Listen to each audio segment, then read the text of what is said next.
Well, maybe. I think that my work is still has to do a lot with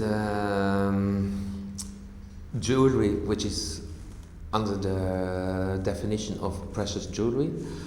For me, tradition is very important in my work, and also the significance of classical jewelry materials and also techniques. I think that craftsmanship is also an important element in my work, where the new pieces are also based on, partly, but where maybe it's not so evident that you can see that it's like a real precious jewelry, and because I like it to be on the border sometime. Yes, of the border that I like people that they question, is this now real or not real, or I don't like too much if pieces are evident for people. That they'd say, okay, this is a brooch, okay, it's finished. I like that people think about jewelry, and that it's a conscious choice, for example, when they wear a piece, and that it's just not like a body adornment without significance. I think my work always has been about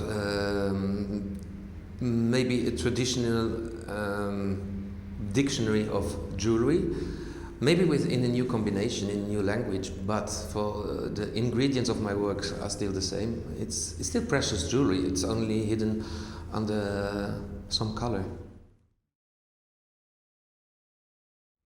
Maybe it's more about the form then, because I think with the golden jewelry, for example, it's still a lot about the gold. They are heavy, it's like a precious piece only for the amount of metal, for example. Materialistically, it's already precious only by the materials, without doing anything to them. Well, for certain pieces, not for all, but for a lot of pieces, because I like them to be heavy. I like the people, when they have a piece of jewelry in hand, that they have this wow effect. This is heavy, this is precious, this is a lot of money, and this was always something that was fascinating me, why people are so fascinated also about these materials. I mean, the material is precious in its functions, because it's not corrosive, etc. But it's mainly the human beings that adds more precious functions to it. Yes and no. It depends on the pieces. I mean, I have more the pieces that are really made to be worn, like the rolling rings or the bracelets, because that's a lot about the tactile qualities of a piece of jewelry. For me, it always has been important that a piece of jewelry has a certain presence, that the wearer should be aware that he's wearing a piece. Well, I cannot talk for everybody, but this is for my pieces, because I like that the pieces have a certain weight, that they have a certain dimension, that the wearer is reminded constantly that he's wearing a piece, because I hate when pieces are just like a little adornment or a little decorative aspect. I would not like people that just pass my pieces like this.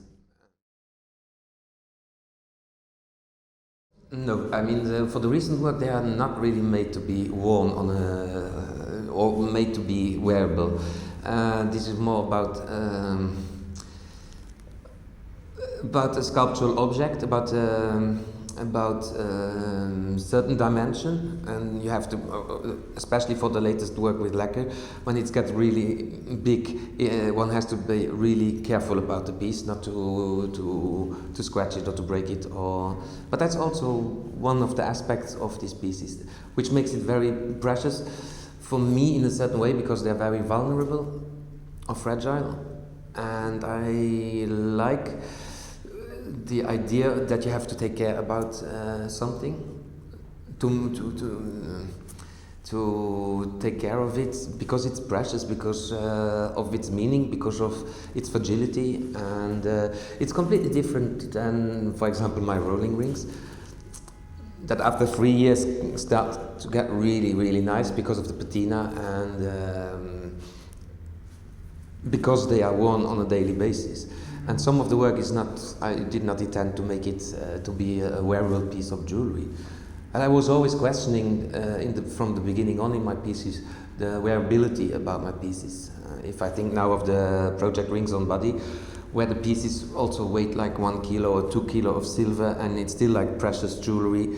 It used to be a very important thing in very important reflection in my work, but now it changed a little on the weight and on the proportion, but it's still a lot about proportion.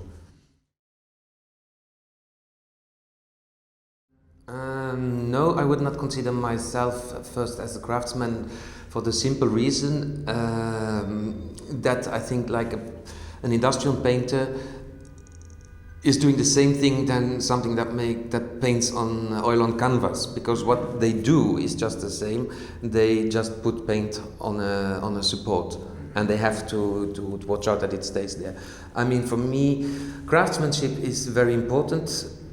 As I had never had an education as a goldsmith or something, I was always fascinated by craftsmanship, and I think that craftsmanship is very important, but this is not the starting point of my work. I think it's only the way to realize the idea that it needs a certain or good craftsmanship, that it works, that the design or the idea of my pieces function. But I would consider myself on the wearable pieces. They are designed also like the rolling rings.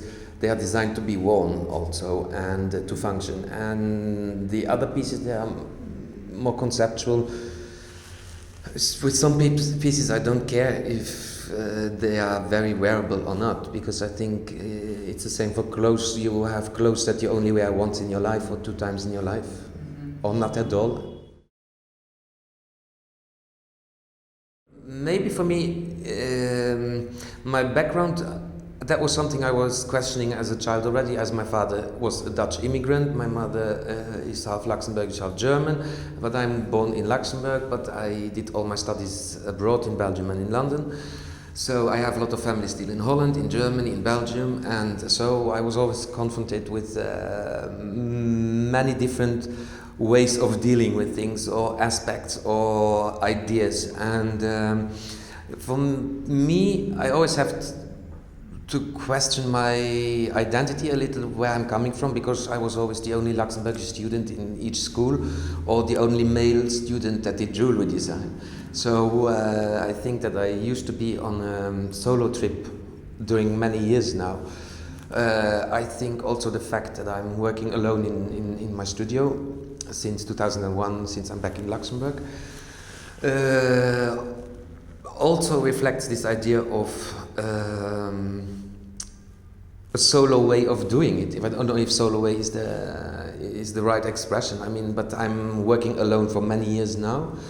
I think I could not work with somebody else together in a studio, because I'm so used to do everything on my own and be on my own to working. Not that I'm not a sociable person, but I think by now it is very important for me to be on my own, to reflect. I travel a lot, which influences, of course, also my work or my visions on things in life. I think anyway that my work reflects daily life somehow.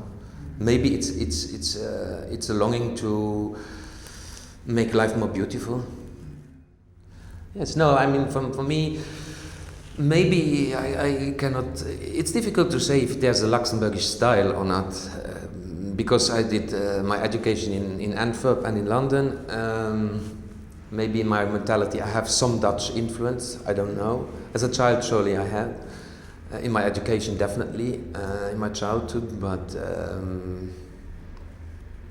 I think I always take the positive things from each country or each influence. I think as it is my first solo exhibition in this gallery, which shows a lot of international jewelers or artists, like you want to say jewelry artist, designer, whatever. And for me it was important to show also where I come from and where I am now, where I'm situated now. Because I still continue to work that I used to do like 2 years ago or 3 or 4 years ago. But there has been a big evolution from 2001 until now, because I think there was a big change in 2003 from the very geometrical pieces to the more freer pieces now. I think The way of dealing with jewelry and with proportions or space or volumes, I think I'm still the same person. Don't think that I changed my way of thinking or dealing with things. For me, the aspects of jewelry, tactile aspects, their dominant presence, because I think that a lot of my pieces are quite dominant visually, or physically also, through their weight or through their size. Not all of them, of course, but most of them. I think that it's just a new element is the color. Is the non-symmetric way of dealing with things, even though they are still very minimal. Because I always intended to say with a minimal of pieces or ingredients a maximum of things. I think it's still minimal, my jewelry.